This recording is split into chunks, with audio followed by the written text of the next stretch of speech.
Kala para Pandhawa nyoba mulung mangungsir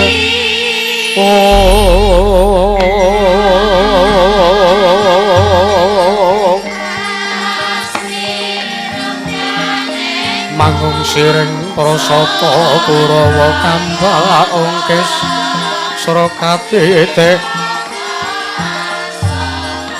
Merot layot sagung praratu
Nalin rondok marwasing sang katri gumulung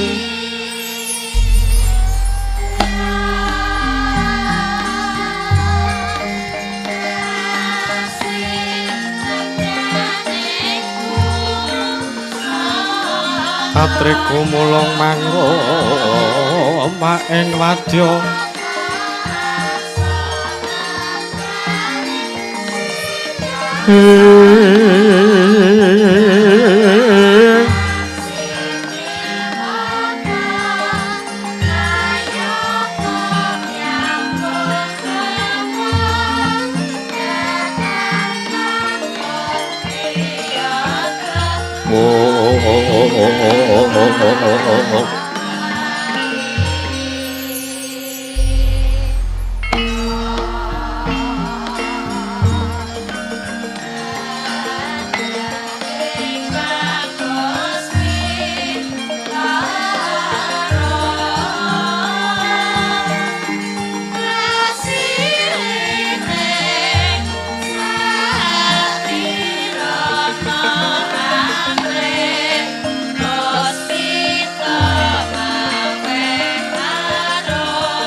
wilayah ngawi kena mastu purma sidhem ami kena mastu purma sidhem silat mring Hyang Jagat Karana sirang tandha kawisesaning bisana sana sinawung langening mila pastu maksina stantun lambang gudha cinantur tutur katela tetula-tulat mring radeng parabdiya pinarti tameng lalata mangga tekap wasananing gebita tawurengging pralambang matumpa-tumpa marma panggung sang Murwengkata Sidebyar dumadining wayang Purwa purwakaning kandha narik nuting basa donga kuna ngemusu rasa lilin arasaya karaos mula cara angrasa wandi wuruhing diri rasa rumangsa angrumang sandi lur jalma angilu kaca jarwe Sinagum ceng carita becewis kang gelar jroning pagelaran Yaga Jatra mirsani pagelaran inggih Purwa. Surya Candra Ndarum Hyang Kartika wis kinurba ketrating kawasa sahari ratri. Anggidri Bawana perwateking tuk sina gilurung mandi. Temadadi petanganing dina sasi warsi windu kang sartabat. Kadung lantang karta mangkarta ya sinirambun daya Jawah pating ngrembyak. Dadu padang kutu-kutu walang atuga burung nurum yang burun kutaduk danan tanpa bicalan. Padang tarwangan sinari sang Hyang Retna ing arsa murbawani jagat mungguing jagat wetan dumunggup-munggup.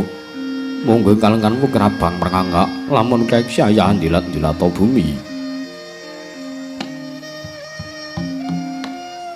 Saya tangu sumeru sangga ngarep atos blakaran ngabangismu jenar kapur bawan sinari sang Hyang Basanta. Tanem kudu katon ijo royo-royo mangku gunung kang biru moyo-moyo. Poco ing gunung mulan kendanu kasil ring Prabancana lenggat lenggut ngantuk kaya gunung Makutha mega. Tan wetawis dangu seleng kawula tasih tinewarsa angupaya buka karep tegal sawahi. Angluhur sura tanem medhot sinambi sindenan mikul garulukune anggiring raja kayane sawenana pirembagan Samurwangi. Sang Hyang Arkasa tangu saya inggil wis katon melok sinar jagat durung blapapan ora kidulutan kulon. Sinar jagat kang sami buyata rebut rebut kukuwung prandhe tatan wonten ingkang amadhan kukuwung ing praja negari ing Ngamarta.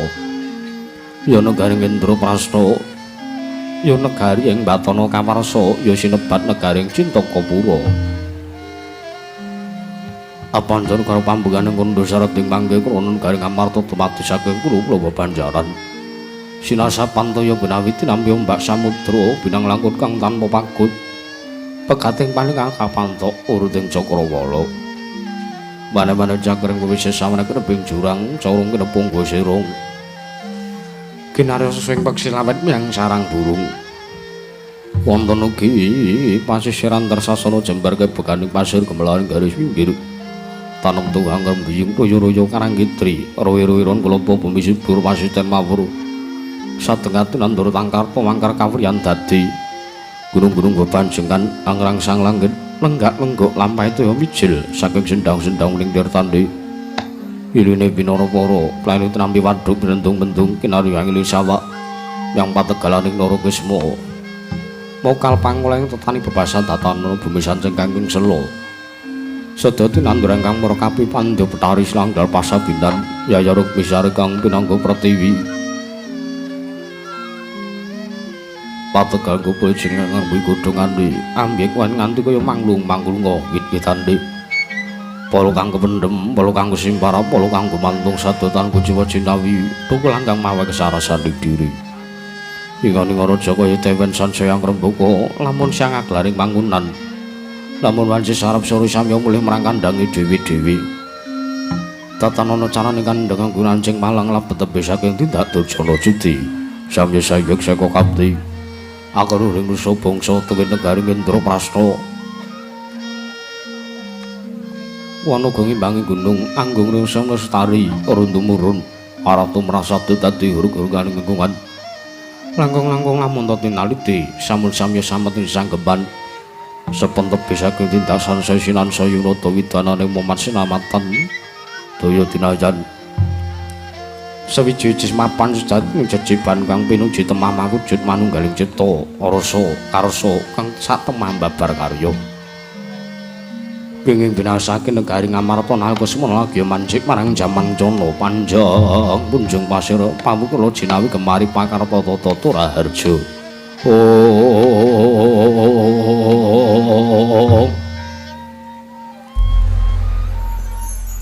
Kenging binasake negari Ngamarta dasar guru kang gedhe bori padhang jagatir guru Kusutarta ado kuncarane turta kasusuring manca praja lah sinantawa ingkang kepareng amengku pusarangadil bangsa negari Indraprastha menanggira dan ucapna dasa namaning Sang Nata Dasa 10 nama wis mestani jejuluk Sang Nata Prabu Puntadewa ya Sang Nata Prabu Darma Kusuma ya Sang Prabu Darma Putra ya Prabu Darma Wangsa ya Sang Nata Gunatali Krama ya Sang Ajata Saturya Sada Dwija Kangka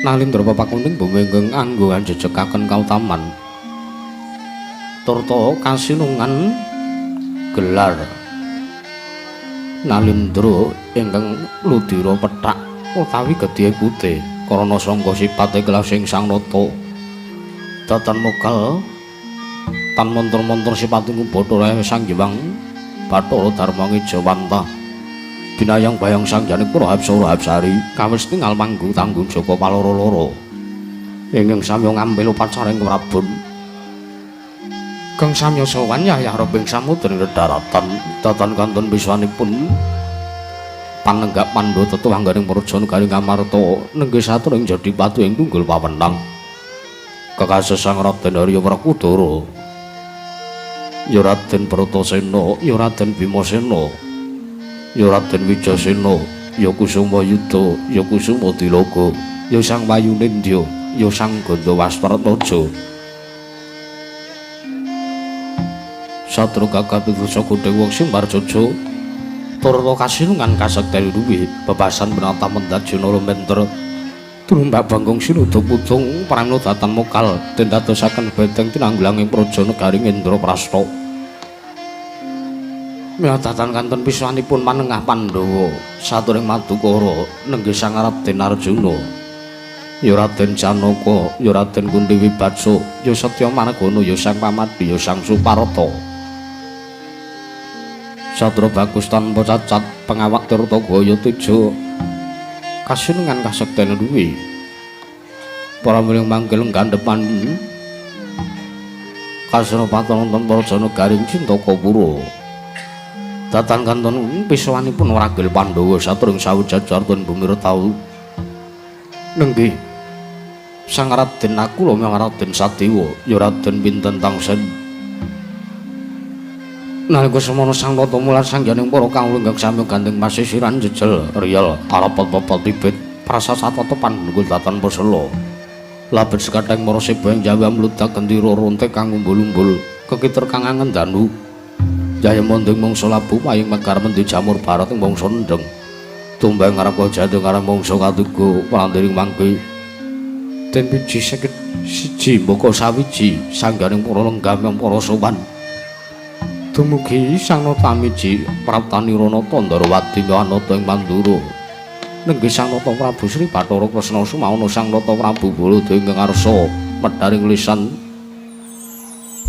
Sang Nata Prabu Darma Kusuma nalika semanten arsa andang dhumateng praptanira kadang ya raka para kekalih katon mangu-mangu tintriming Wardaya nenggih nata ing Amarta Sang Prabu Darma Wangsa ya Sang Prabu Darma Kusuma pramilih samangke arsa tarusan amiji piswanira kadang panunggak Sang Prabu Darma Kusuma arsa medharing sabda pangandika dadu kumangling jering pangandika Sang Prabu Puntadewa dereng kababaring lisan pramila praptane Sang Patih Andaka Narsa marangketaken Sang Hyang gelar baris pasiban ira para kawula kangge benggati Sang Hyang para kawula Indraprastha samya ngangsek bisa mandhip mulat kanca ndodhok kanca ngangsek kanca ndodhok kanca nyerang kanca ngangsek kanca yak slorot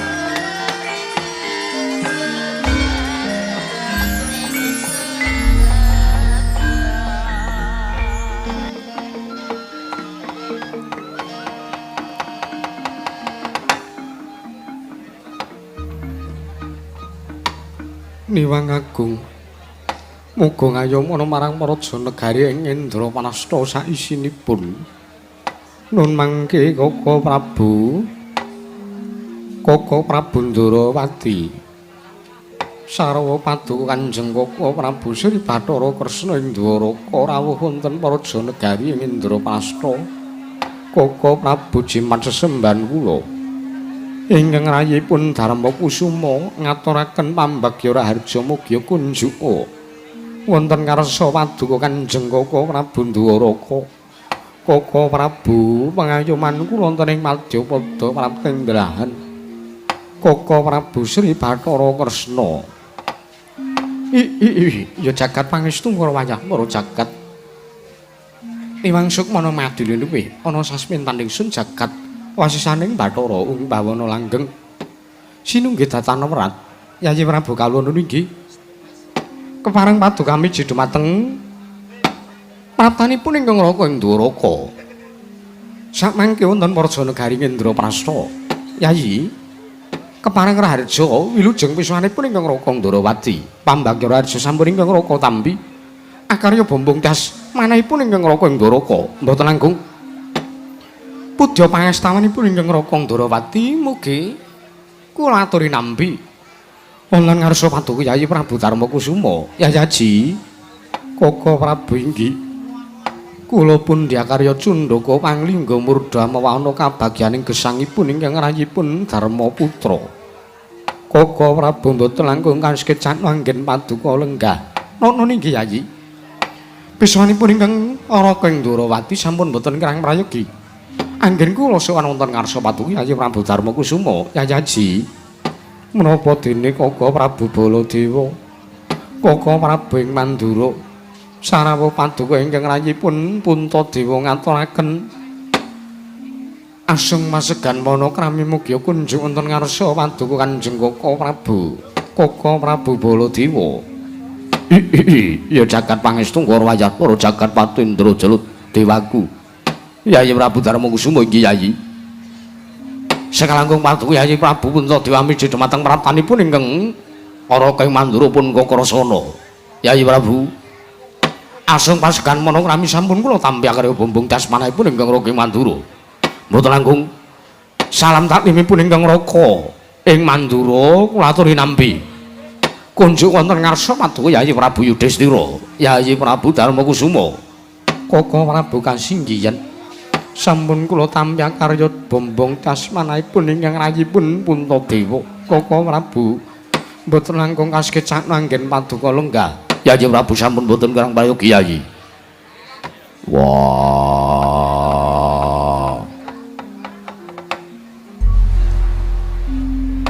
Jreteng kakangku Sarawe jreteng kakangku ning Praja Negara Ngamarta Werkudara ngaturake basaku katura kadangipun Kakang Dimas Werkudara ya Di siadi ngaturake basa ngersaning pun Kakang ora liwat pangestunipun Kakang Indrawati wae tampanana Werkudara yo tak gegem dadake jimat ora liwat prayogan mung ngadhep ana ngersane barep kakangku Puntadewa Kresna kakangku ya Werkudara ya wis ora kurang prayoga praptanipun Kakang wektu dina iki ana ing Praja Negara Ngamarta Werkudara apa dene Baladewa kakangku sarawuhmu Werkudara ngaturake sembah kukatura ana ngersaning Baladewa kakangku Baladewa kakangku ing Mandura Werkudara siadatur basa ngersanipun Kakang Dimas wis tak tampa gawe lega-legawane wong tuwa ing Mandura ora pangestunipun Kakang Mandura tampanana Werkudara yo tak gegem dadake jimat gawe marem atine Werkudara ora liwat prayogan nggo ngadhep ana ngersane barep kakangku Baladewa kakangku yo Werkudara kowe wis ora kurang prayoga Dimas kadangipun Kakang Panenggah nun mangke Kaka Prabu sasampunipun paduka lenggah ingkang prayogi wonten Praja Negari Indraprastha ambuk bilih sakmenika keparenga ingkang rayi mangertosi tumrap wigatos paduka anggen rawuh sengkan-sengkan datan pepoyan menawi alit utusan gandhe sakembaran agengipun utusan ayaka praja saking negari Dwaraka teka sakmangke paduka Kanjeng Kaka Prabu rawuh wonten Praja Negari Ngamarta nganthi rawipun Kaka Prabu Baladewa Kaka Prabu saestu ingkang rayipun Puntadewa nyadhong dawuh timbalan paduka Kanjeng Kaka Prabu Sri Bathara Kresna keparenga paring dawuh ingkang tetela Kaka Prabu ya jagat pangestu Ngrawayah para jagat Yayi kula Kaka Prabu kula wonten timbalan estunipun martanipun ingkang raka Ndrawati menika walih-walih menapa menawi kula dipun keparengaken blaka cekak saturipun ingkang raka Ndrawati naka kula ngandhi kelawan Kaka Prabu Baladewa ing Mandura anggen kula sowan wonten Praja Negari Ngamarta Yayi ingkang sepisan sowanipun ingkang raka menika badhe tetinju dhumateng karjanku karjanipun Para kadang-kadang kula para Pandhawa taminipun paduka Yayi Prabu Darma Kusuma. Matur sembah sewu nuwun ingkang tanpa windan. Wonten dungkaping ingkang angka kalih. Praptanipun ingkang Raka ing Dwaraka menika namung badhe nyuwun senjata pitulung tumbak kenjeng wonten ngarsa paduka Yayi Prabu Darma Kusuma Yayi Prabu Darmaji. Yana suka lan penggalih paduka Yayi Prabu Puntadewa paring sakbiyantu wonten ngarsanipun ingkang Raka. Ingkang Raka pun Sri Bathara Kresna. Awit Yayi mugi dados ning kawuningan sampun wonten sapari utawi Sabta Candra ari kalenggan sak menika negari Ndrawati ngibaratipun negari Ketaman Pagebluk, negari Dwaraka kaya dene negari Ketaman Waing Jawata. Ketitik kathah sangjaring para kawula ingkang esuk lara sore ketiwasan sonten saged enjang kapralaya menika kathah saged dadosanipun para negari Ndrawati. Kamangking samangke kula nggih sampun sak pirembagan duwin kula sampun tetarosan kaliyan Koko Prabu Baladewa nalikanipun kula prapta sowan wonten negari Mandura. Koko Prabu Baladewa dawuh wonten kersanipun ingkang Raka ing Dwaraka. Gandeng kula nggadahi kadang setana. Odar, salih sapa dolanan celengan barang. Anggur kon vokal ming lirih. Rumangsane mangan gedhe-gedheke. Koko Prabu mriku kenging napa? Ora apa-apa. Aku mung gagas nekula kae kok. Rumasaku kok saya rene sendriya. Lho, kajengipun to menang gagas liyane. Terusna Kresna. Iya. Negari Ndrawati ing Taman Pagebluk dawuhipun Koko Prabu Baladewa, kula kedas wonten ngarsa mantu Yayi Prabu Darma Kusuma. Ingkang wigati kula badhe nyuwun ngampil wujudipun pustaka Jamus Hyang Jimat Kalimasada sakmangke kula aturi masraken wonten ngarsanipun ingkang Raka ing Dwaraka. Badhe kula damel tumbal wadaling para negari Ndrawati ing Taman Pagebluk Yayi. Yayi. Leres ingkang dados aturipun Yayi Prabu Ndrawati. Leres ingkang dados aturipun Yayi Prabu Sri Bathara Kresna. Blengsan mangke sampun wonten Sabta Candra ingkang sakmenika. Negari Ndrawati ke Taman Pagebluk. Nalika semanten Yayi Prabu Sri Bathara Kresna matur wonten sanipun ingkang Raka ing Mandura. Bilih sampun boten kirang-kirang anggenipun ngupati syarat Sarana. Kinari ngrawakaken Brahmana winasih sewu segata yang para nimpuna kinari nambahan ganing praja. Wondene datan wonten setunggal kemawon ingkang saged damel weling praja negari Ndrawati. Pramila gandeng ingkang Raka ing Mandura menika ngrasa bilih para Pandhawa menika kagungan wujudipun pusaka ingkang sakmangke dados dayanipun para Pandhawa. Dados dayanipun sangjaning para kalonten praja negari Indraprasta. Kula aturi masrahaken wujudipun pustaka Jamus Hyang Jimat Kalimasada wonten ngersanipun ingkang Raka. Inggih, kadang kula pun Yayi Prabu Sri Bathara Kresna Yayi, Yayi Prabu Puntadewa. Ya jagat pangestu ngkara wayah ndara jagat nuwun mangke Koko Prabu. Koko Prabu Jimat sesemban kula. Pengayoman kula wonten ing Madyapada Prapting dalahan Koko Prabu Sri Bathara Kresna. Kagiyasaning manahipun ingkang rayipun Darma Kusuma sareng kula midhanget pangandikan bilih negari Ndrawati ke Taman Pagebluk. Koko Prabu Estu manahipun ingkang rayipun Darma Kusuma makili sangjaning para kadang Pandhawa. Kula romaos priyatos Koko Prabu wondene negari Ndrawati ingkang sekawit ayem-ayem tata titi tuwin tentrem. Teka wekdal sakmangke ke Taman Pagebluk Mayanggara. Koko Prabu ngaturaken manuwun Yayi inggih. Tumuli lajeng babagan anggenipun ingkang rayi badhe masraken wujudipun mustaka Jamus Hyang Jimat Kalimasada. Koko Prabu kula menika ngrumaosi gandeng ingkang kagungan ingkang andharepe wujuding pustaka menika boten namung ingkang rayipun Darma Kusuma piyambak. Nanging pustaka Jamus Hyang Jimat Kalimasada menika gadhanipun sangjaning para kadang-kadang paduka pun para Pandhawa. Pramila menawi jengandika ngeparengaken ingkang rayi badhe tetarosan dumateng para kadang-kadang Pandhawa. Koko Prabu. Menika langkung mrayogi Yayi. Sernyatanipun pustaka Jamus Hyang Jimat Kalimasada menika mboten namung paduka Yayi Prabu Darma Kusuma piyambak ingkang andharbei mboten namung paduka Yayi Prabu Puntadewa ingkang ngregem nyepeng wujuding pusaka menika. Awit pustaka Jamus Hyang Jimat Kalimasada menika ugi dados dayanipun sangjaning para kawula wonten praja negari ing Amarta. Kenthang iki mulih nglakon abangi jeneng pernatan sae lan awonipun kawonten praja negaring Indraprasta menika gumantung wonten menapa mbotenipun wujudipun pustaka Jamus Hyang Jimat Kalmasada pramila prayoganipun matuhi Yayi Prabu Darmakusuma tetarosan wonten ngarsanipun para kadang-kadang kula para Pandhawa Yayi inggih Werkudara barep kakangku apa mungguh siadi njodhi pati kepiye yen to pustaka Jamus Hyang Jimat Kalmasada ndak pasrahake ana ngersaning Koko Prabu Sri Bathara Kresna Werkudara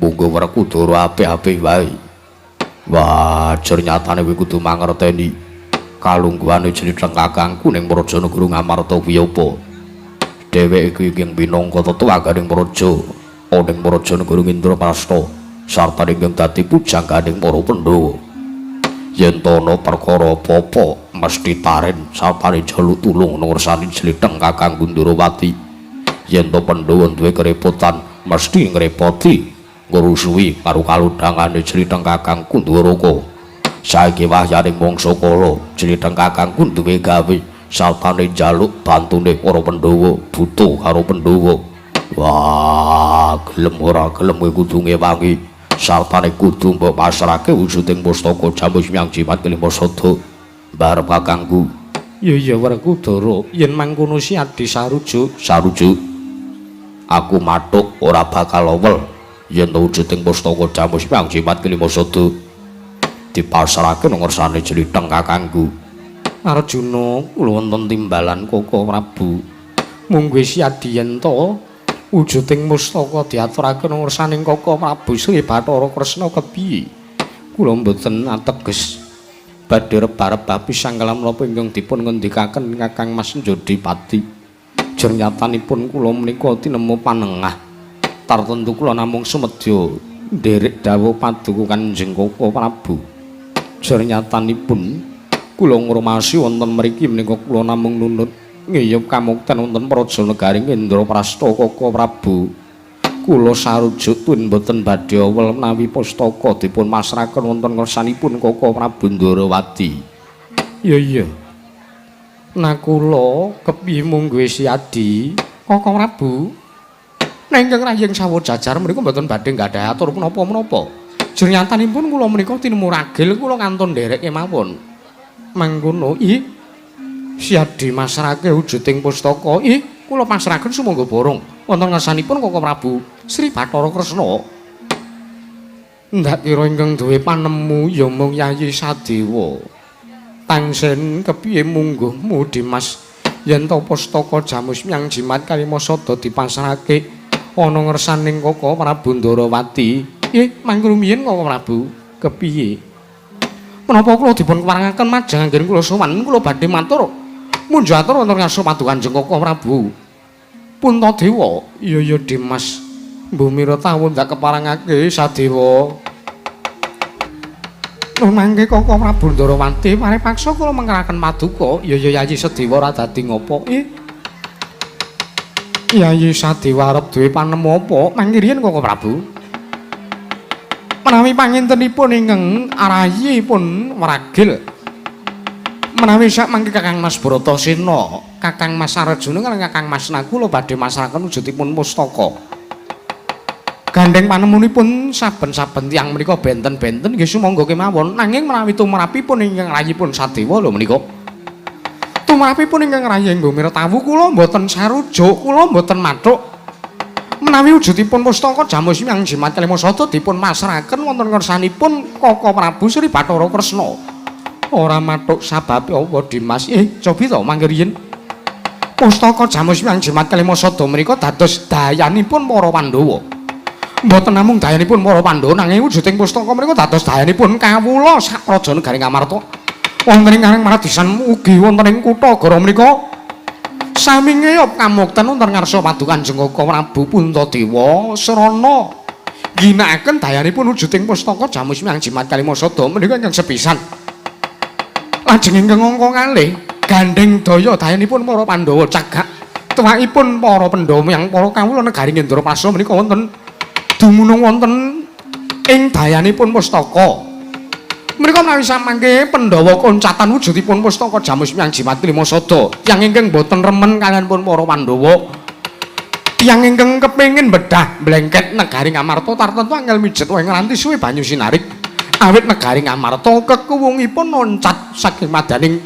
bumi negari Ngendraprasta menika ingkang angka kalih lajeng ingkang angka 3 Koko Prabu kula aturi emut lan waspada jaman sak menika kathah tiyang ingkang saged mancala putra mancali putri memba dumateng sinten-sinten wujudipun utawi cara basanipun sak menika kathah tiyang ingkang saged sulapan menika lho Prabu menika ingkang dadipun taliti menika kedah waspada kedah permati kedadipun glejah sampun ngantos sing sak mangke padukan Koko Prabu Darma Kusuma ngebyah uyah nampa crita menawi dereng mangertosi kawonten ingkang saknyatanipun. Wah, Ragil. Sedewa, kula wonten maring dawuh Kakang Mas. Karepmu kuwi kepiye? Teka ngarani karo Kresna kakangku. Kowe ngarani cetha senajan kowe mung nyemoni. Ning cetha aturmu kuwi ngarani yen to Kresna kakangku dudu Kresna. Sing saknyata ya dudu jeneng kakangku ing sejati. Mbok bilih kemawon mekaten jernyatanipun.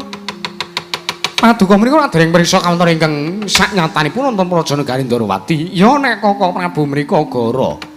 Ya nek kawontenanipun menika nyata menawi mboten tiwas mengke padukan Koko Prabu Puntadewa lan para Pandhawa masaraken wujuding pustaka nek saknyatane negara Ndrawati mboten ketaman pagebluk ingkang kapitunan sinten menawi mboten para Pandhawa. Sedewa Koko Prabu Baladewa kula wonten maring dawuh. Aja waton ucapmu aja ngawur-ngawur. Kanan iki nyata ning Praja Negara Ndrawati. Kanan iki tenan ning Praja Negara Ndrawati kuwi saiki taman pagebluk. Ning Praja Negara Ndrawati akeh sanggane mula kami kang iso lara sore tekaning mati, sore lara esuk ketiwasan kuwi akeh banget kedadiane. Sartane ning Praja Negara Ndrawati kuwi larang udan, sartane larang mangan. Ibarate kaya negara ing taman pacelke. Sedewa, mangke riyen Koko Prabu. Padukan Koko Prabu ing Mandura saged ngendika nyados mekaten menika menapa sampun mangertosi kawonten ingkang saknyatanipun. Lho, ya durung. Lah. Kenging menapa kok teka saged paring dawuh kados mekaten? Aku nampa atur saka Yayi Prabu Ndrawati. Ingkang ngandhake yen negara Ndrawati ke taman pagebluk. Menawi namung nampa cerita, nampa atur menika sami kemawon ora mung nuhoni tembung jarene to Koko Prabu. Termene kula nuwun sewu. Dawuhipun Koko Prabu Ndrawati kala wau pustaka Jamus Hyang Jimat Lima Sada badhe dipun damel tumbal wadaling praja. Kamangka menawi dipun damel tumbal menika pol-pole pustaka Jamus Hyang Jimat Lima Sada menika namung dipun pendhem. Lho, sing ngomong nek sing dipendhem sapa? Lho, ngibaratipun menika pusaka menika menawi dipun tumbal menika mesti dipun pendhem. Kresna wonten dawuh Koko Prabu. Apa nggonmu nyuwun ngambil wujuding pustaka Jamus Hyang Jimat Lima Sada aruta pendhem? Inggih. Waduh.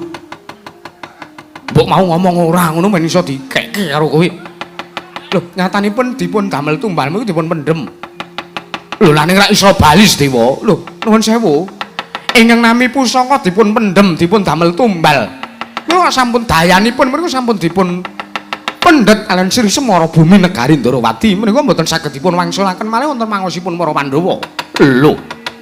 Nanging ngene Dewa, aja waton bisa ngucap. Kadangmu Yayi Prabu Ndrawati iki gedhe labane tumrap para Pandhawa. Inggih, kula mangertos. Labanipun Koko Prabu Koko Prabu Ndrawati menika estu ageng tumrap para Pandhawa. Pandhawa kawontenipun saged kados mekaten menika awit sabyantenipun Koko Prabu Ndoraka. Wah. Sedewa, lho wonten dawuh Kakang Mas. Ora sah jerewet, ora sah cangkeman. Kowe ming bayi wingi sore ngelingke karo wong gerang. Lho, kula menika ngemutaken wong gerang ra sah eling iki. Wah. Rumah saku ya mung kowe. Pendak-pendak Pandhawa duwe penemu, pendak-pendak Pandhawa duwe kekajuan. Mung dapurmu sing tansah ngribeti, mung kowe sing dadi wewalangi. Lho. Jenenyatanipun kula matur kados mekaten menika amrisahenipun. Ora ana kowe ora matur malah luwih sae. Wah, bagune to masrahke apa ora? Mboten, to neke apa ora? Mboten Kakang Mas. Taunana Windanana kula mboten badhe marangan menawi wujuding pustaka Jamus Miang Jimat Klima Sada dipun masrahaken wonten kersanipun Koko Prabu Ndarawati. Wah, ora mbuwene iki. Mboten. Ora ana gunane kowe mapan ing Prajanagara Ngamarta, ora ana gunane kowe dadi jangkepe para Pandhawa. Keparingipun Kakang Mas Jodipati. Ora minggat. Itak dadamu pecah. Nyun pamit.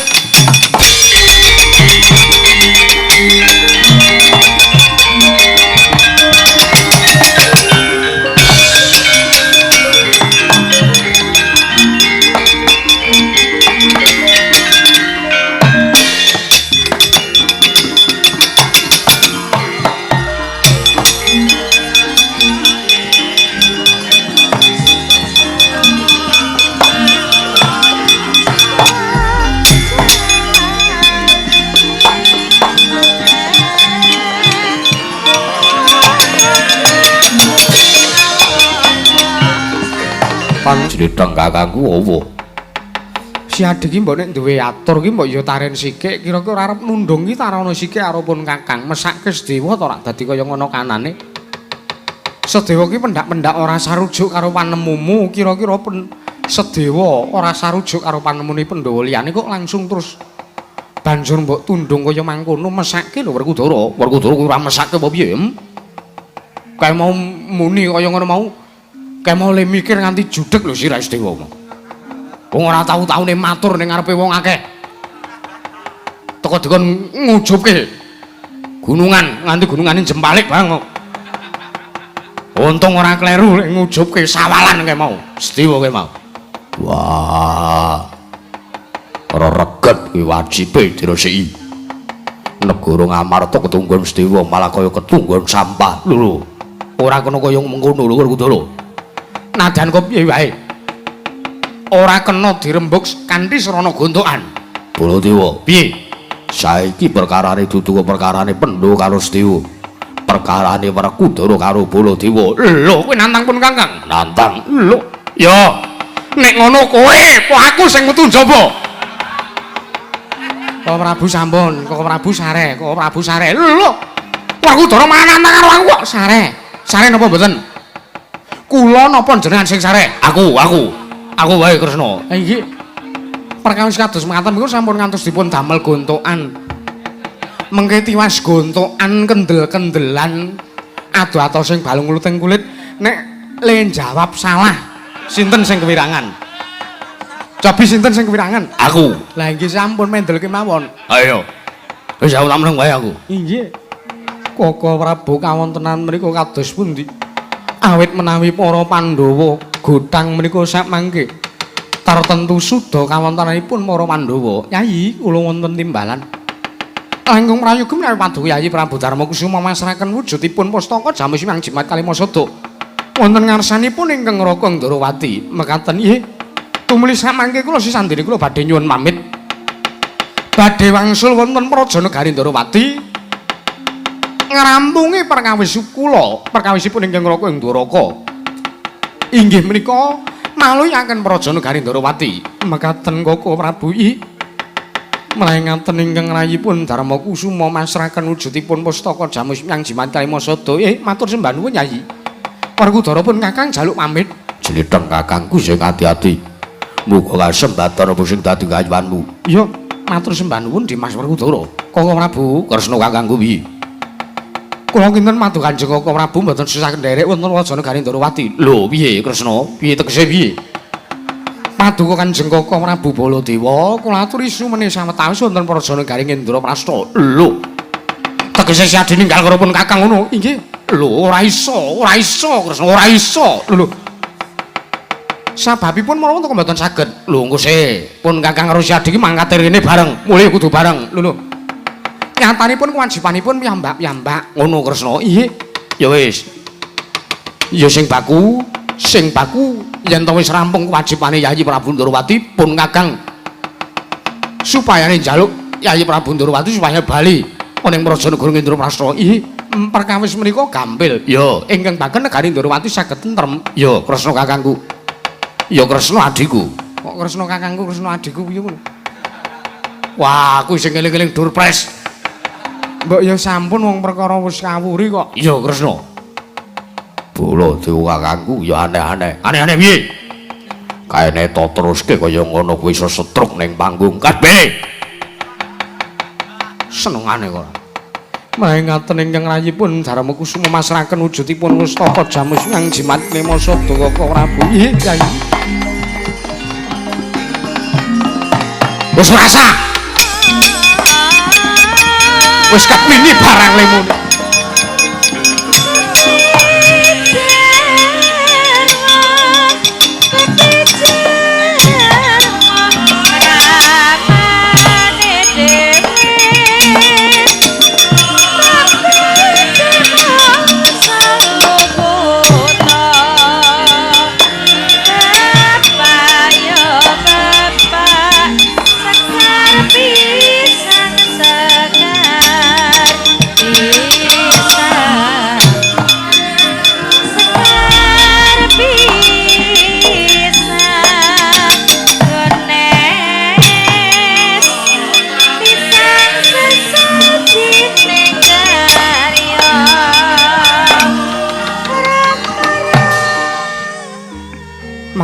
Ndorewati Sang Prabu Sri Bathara Kresna sampun diwujuding Pustaka Jamus Hyang Jimat Kalima Sada. Nah iku semanten den tulat den sawang dening Lata ing ngamarta Sang Prabu Puntadewa. Saya ado ngantos ical kadhepaken saking Pandulu. Dumadakan Sang Prabu Puntadewa mireng midhanget gegeripun Sangya para kawula bilih wonten kawula ingkang sowan tanah sanjawi namung utusan saking Karang Kadempel.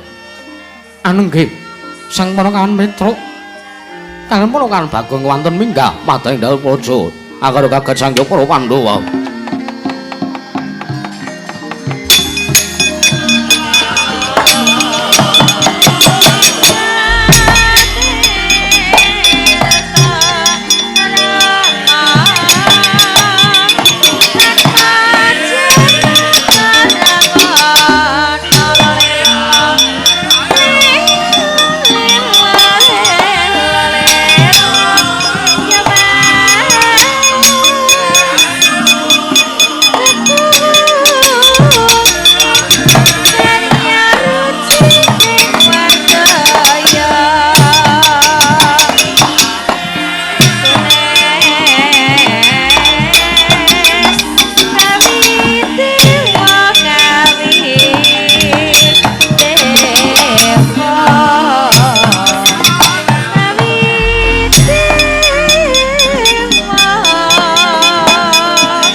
Yan seswa matur marang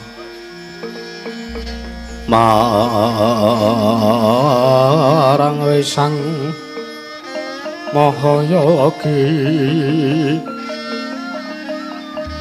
Oh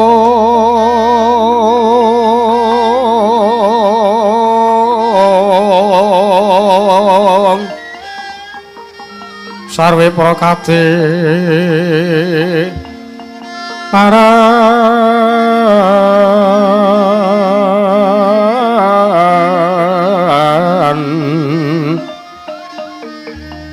ka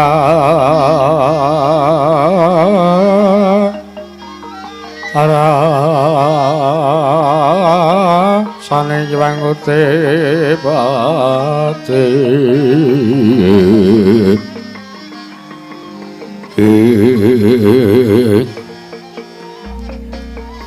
Yogya sarining warana kanggo melaraning bumi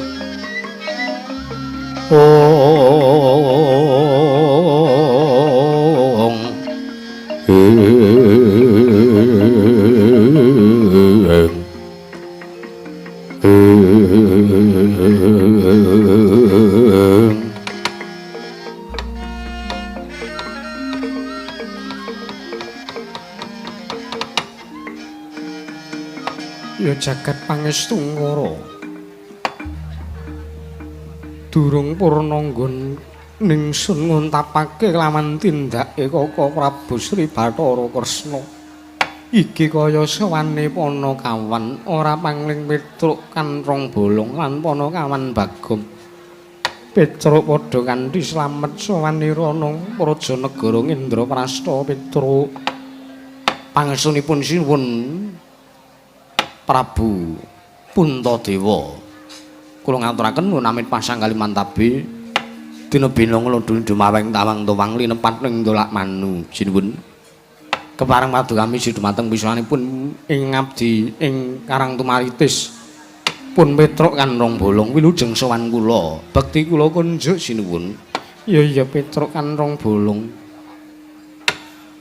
tak tampa ora lewat pangestuku tampanana Panakawan sampun sanget anggen kula pundi sowan karo Bagong padha slamet tekamu pamujenipun sinuwun Prabu Puntadewa wilujeng sowan kula mboten manggalangan setunggal punapa sinuwun kula ngaturaken bekti kula kunjuk iya Panakawan tak tampa sowan bareng wong loro kamangka seragame ora padha. Kok iso ora padha to, Gong? Hah? Kok iso ora padha? Kere kok terus. Ora ora-orane kere nek sowan ratu ki men ketok mbois. Mbois piye karang duwene ya meng iki kok. Pasangane tekmu ya ora padha bentuke kaya aku ngene kok malah rekoso le nyuwarake. Ngono. Ya meng kere kok ya, Gong. Ora apa-apa sing penting sowan mrene. Heeh. Sok gek tesa seragam dhewe sing padha aku ning wujudane kaya kowe. Heeh. Meng kere kok. Ha iya. Ning beda ding, Truk. Ngapa? Kere iki nek nang gone dhewe seragame padha. Ning gawanane kresek. Lho lha ngapa? Ana pancitan ki urung kabar dimplok karo sing nom-nom wis disak kabeh karo sing tuwa-tuwa. Oh, kuwi nek kere. Iya ya. Pirang-pirang bengi iki kerene akeh banget ya. Gumun aku. Lah iya. Ora apa-apa ngono kuwi jeneng jaman kemajuan. Kemajuan apa ngono kuwi kemunduran kok malah ora. Oh, Lah nek kemajuan ki piye? Nek kemajuan ki nggawa bagor ora mung nggawa kresek. Oh. Masaya nemen nek kuwi. Lah iya, kuwi kemajuan. Kresek ki wis kuna. Werkuda arep mbagekke apa ora? Rasa. Lho sebabe suwen selawengi. Nggih niki wau wong rencana kula limbukan jam 10. Malah jam 10 nembe gedha kotak. Yo, prayogane wis ngono wae. Nggih sampun mboten kerang prayogi. Sampun mboten kerang sekeca. Petruk ana wigati apa sowan tanpa tinimbalan. Mengkirin sinuwun. Sajak kaya kesusu nggone sampean ngontonaken pasewakan tur nuwun sewu. Gong, mes padake ora kowe. Ngapa? Ndara Pandhawa kok ora genep. Ora genep ki mbok digawane grasia kono. Nek ora genep. Kok gone grasia. Ha jare ora genep, ora genep cacah iki lho, Gong. Walah. Heeh. Kok meng papat iki? Lah iya. Kan dadi Ndara Sedewa dadi dhuwur banget, dadi bagus banget ya. Udu. Ha sapa kae? Kae Ndara Janaka. Walah. Lungguh nang lenggah nang mburine Ndara Nekula. Purna ndara etek. Ayam. Etek kok ndara padake ora. Ya ahli semprot-semprot. Iya. Ora apa-apa penting kalal kok. Penting kalal ora apa-apa nganggo keluarga kok. Direwangi panas, direwangi entekke banyu pirang-pirang liter. Ditinggal minggat bojone kok. Iya. Wis ora apa-apa jenenge lelakon. Lelakon golek neh gampang. Wong bagus ora kurang-kurang wong wedok. Ah iya. Ah iya ta, Kang. Ana wigati apa Petruk? Mangke yen sakderenge kula jawab ingkang dadi aturipun Petruk, langkung rumiyin tak nyuwun mriksa. Kuwi arep takon apa Petruk? Niki Pandhawa kok godhang cacahipun namung sekawan niku pripun? Kuwi dudu wigatimu sartane kuwi dudu urusanmu, uga dudu perkaramu Petruk. Oh nggih pun, mboten napa-napa. Kula niki wong ngrumangsani wong kula niki nggih ming wong loro sak udon telu sak urupan. Kula niki ming abdine para Pandhawa, kula ming batur, kula mboten gadhah wewenang tumrap perkawis menika. Mboten napa-napa, mboten napa-napa. Nggih pun. Kula mboten ajeng guyak, kula mboten ajeng meksa. Iya Petruk. Ah nggih. Ajeng menawi paduka ndang bab praptanipun Petruk Kandhong Bolong kalian Bagong wonten Warsanegara Ngamarta menika saestu sinipun. Bot-bote kula sowan saking Karang Kadempel dumugi negari Ngamarta mriki. Sowan kula niku mboten saking pikanjenganipun Petruk piyambak, nanging sowan kula dipun utus kalian Bapak Nayantaka. Kula dipun dhawuhi kalian Bapak Semar Badranaya supados samangke Petruk kalian Bagong saha nonton Warsanegara Ngamarta. Kowe diutus bapakmu Kakang Semar Badranaya sowan Prajanegara Ngamarta wigatine apa Petruk? Wigatos sing ngaten. Pun enten 3 minggu niki bapak niku lara sinuwun. Bapak niku gerah. Bapak niku kaya wong ngengleng, bapak niku intine kaya wong bingung, bapak kaya wong wis kaya wong penyakiten niku. Monggo bapak jeng kula prisake mboten purun nganti kala semanten ngundang mantri sonte, senes mantri sing tanggane winiku niku senes. Iya Petruk. Nggih. Ngantos kala semanten ngundang dokter nyuntik kali bapak. Bapak bar diobatke, bar disuntik niku nggih bapak dereng mendingan, bapak dereng dangan malah saya nemen larane. Wis kula kalih Bagong wis piye iki, Gong? Nek kaya ngene kanane bapak ki awake dhewe ora iso. Monggo awake dhewe gaweane akeh. Monggo kowe tinemune ragil, kowe iki nakalmu rong tok lereni malah kowe saya mbedugal. Monggo lumrahe anak ragil kuwi nek wong tuane iki wis tuwa, nek bapakne utawa ibune kuwi wis tuwa, sing ning omah kuwi wajibe anak ragil ngomong karo wong tuane. Lewangsulan Bagong ora. Openan-openanku akeh. Nek kowe iso ngapa dadak ngongkon aku, nek wong liya iso ngapa kudu aku. Ngoten niku wangsulane Bagong.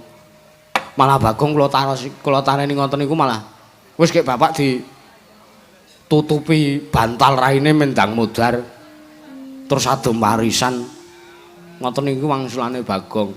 Ah wong ki mung kare golek penake kok, Tru. Wong Jawa ki nek ora golek dalan sing kepenak ngapa dadak liwat dalan sing angel. Ana tetembungan pepatah Cina. Piye kuwi? Wong saingkung paling kangge. Artine, lha mbok aku ya mung ngertike ya mung ngono kuwi kok. Lha iku senengane ora. Lah, dumadakan bapak niku wonten sawijining dalu nalikanipun kula gareng kalih Bagong niku pun turu. Bagong dereng turu, Ding. Bagong malah teng jaba. Mbuh beneke dolanan HP. Seketer ngoten niku. Mbuh Bagong niku ngopo teng jaba. Lah dumadakan bapak niku watuk. Lah Bagong sing isih urip ndasmu kuwi melek, isih melek. Nyander bapak, eneng apa Pak? Kok bajekno watuk ora biasane watuk. Piye apa gaweke bubur apa golekke bandosa? Ngoten niku Bagong atos banget kalih bapak. Iya Petruk nggih. Bapak ngendika kalih Bagong niki miturut ature Petruk, miturut ature Bagong sing Petruk tampa. Gong aku ki janjane ora gene-gene, aku ki ora lara, mula tok suntikke ya ora gene-gene, ora ngaruh apa-apa. Merga sing lara ki udu ragaku ning sing lara pikirku, sing lara atiku, Bagong. Terus karepe bapak apa? Bapak ming wangsulan karepku mung sinuwun Puntadewa sak kadang Pandhawa 5 komplit supayane prapta ning praja ya ing Padukuhan Karang Kadempel. Aku mung kepengin ditiliki karo ndara-ndara Pandhawa sing wiwit cilik nganti gedhe seprene iki tak emong ning kanan kaya ngene, Semar lara kaya ngene kok para Pandhawa ora niliki. Lah pramila wale-wale menapa samanipun ingkang abdi pun Petruk Kantong Bolong namung badhe ngebun-bun injang Jawa sonten, kula namung badhe amboyong dumateng Paduka. Pripun carane Nadanto Petruk ngertos nek Pandhawa sak menika gutang namung kantun sekawan cacahipun saged mboten saged isa mboten isa kersa mboten kersa sinuwun pun tadha sadang Pandhawa gangsal mbah piye carane gandeng sing nyuwun iku bapak niku sing ngomong kalian para Pandhawa sak mangke supados para Pandhawa rawuh wonten Padukuhan Karang Kadempel sinuwun kagatrisang kabirangu rinangkul kinempet kamedha sang ratnaning bawana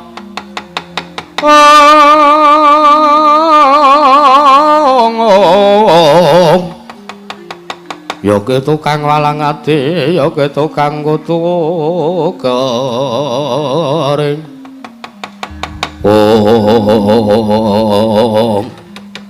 Petruk Kantong Bolong wonten dawuh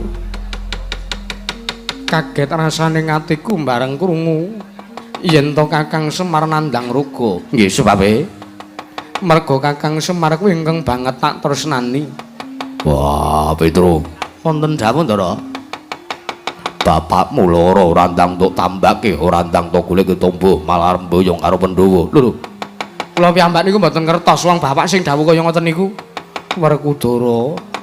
Barep kakangku piye? Apa si Adi kira-kira ora mangerteni karo labane Kakang Semar Badranaya ingkang tansah nglabuhi lawan para Pandhawa Dimas. Mbok ya aja kaya ngono, mbok ya duweni rasa ingkang tepa slira kelawan Kakang Semar. Barep kakangku. Werkudara piye? Kowe ngerti dhewe. Pandhawa ora genep cacahe, Pandhawa gutang siji. Sedewa ilang, Sedewa lunga mergo tak tundung minggat. Lho. Dadi Ndara Sedewa niku le tindak niku mergo sampean tundung to? Yo. Wah, lah perkarane napa? Kowe ngerti Baladewa lungguh kono kuwi. Sekawit mau le rawuh rene karo jlitheng kakangku arep mboyong wujuding pustaka Jamus Myang Jimat Lima Sada. Sinuwun Darawati mau teng mriki? Yo. Lah niki mengantun sinuwun Baladewa. Jlitheng kakangku bali ning Prajanagara Darawati. Ingkang wigati bakal nggunakake wujuding pustaka kinaro tumbal wataling praja merga negara Darawati ketaman pagebluk. Jaja muntap lir kinentap tuka yayasinipi netra kocak ngondarandir yen sinabet mring sagedheng.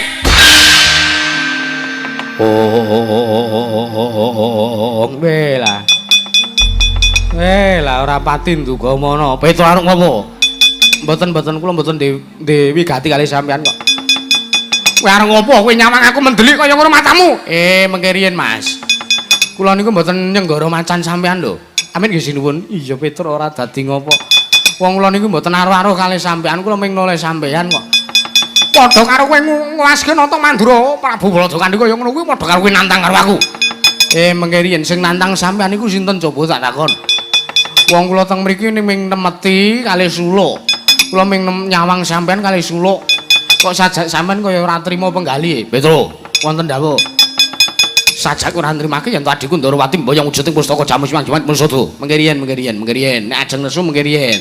Kula ladosi nek ajeng nantang kali Petruk kula ladosi ning kula tak matur kali Sinuwun Puntadewa sikik.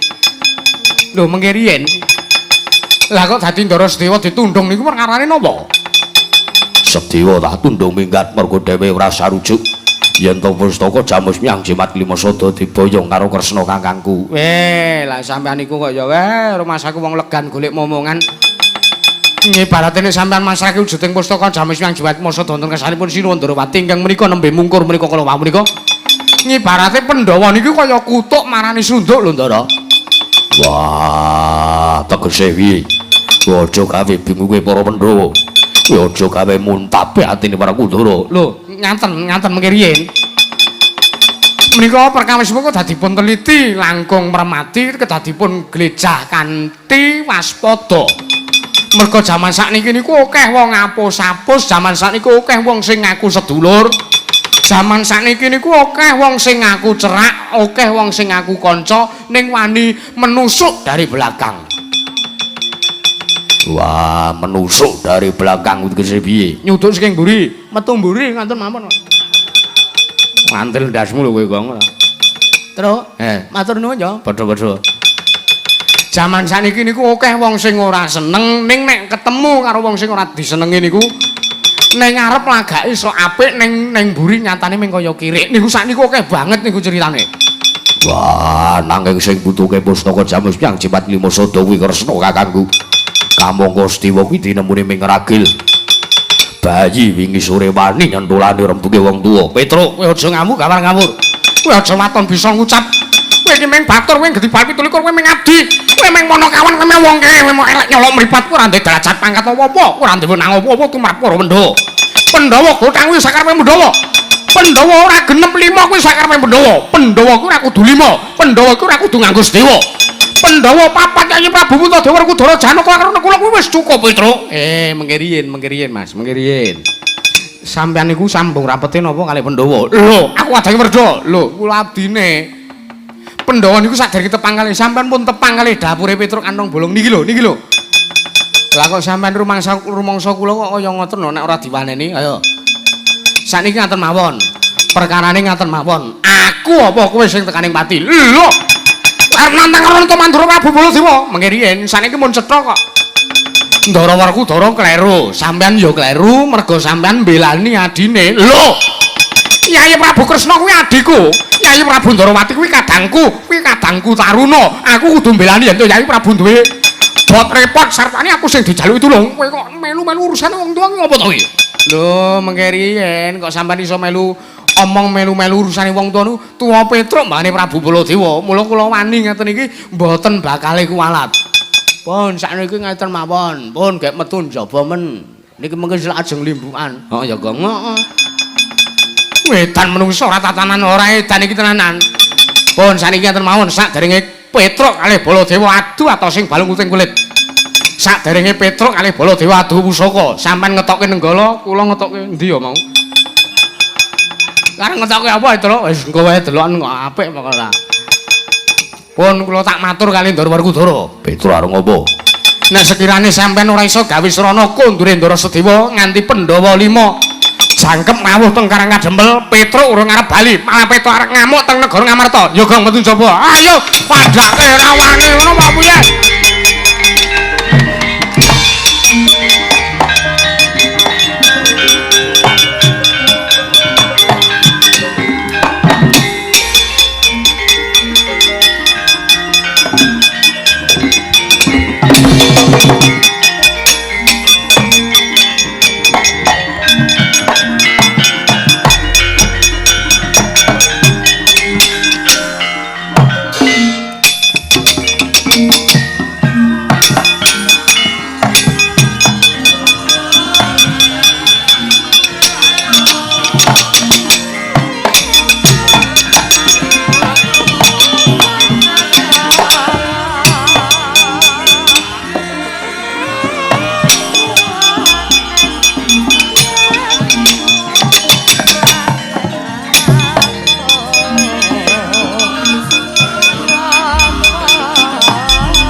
Ya jagat pangestu ngrawayah para jagat kriwan dados kuraja kanggo dadi tangisan Yayi Prabu.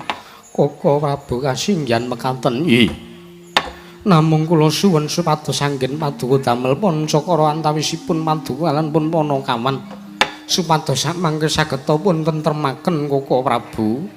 Awit nedhang cundhel manahipun ingkang rayipun Darma Kusuma. Yayi kula mangertos.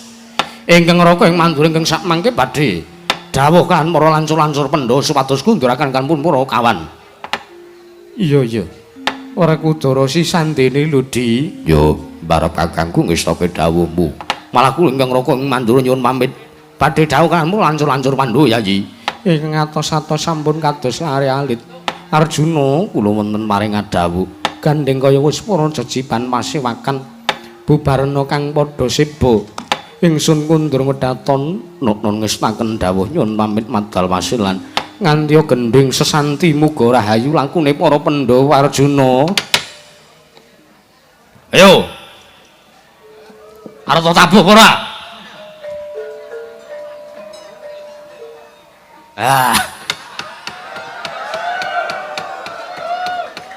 Mirang-mirangke kok men ngene iki sengaja aku iki. Yo. Menika dereng wungu.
Talining laku jaganan inom sanaguling manuga ngajep manarahayu Yawana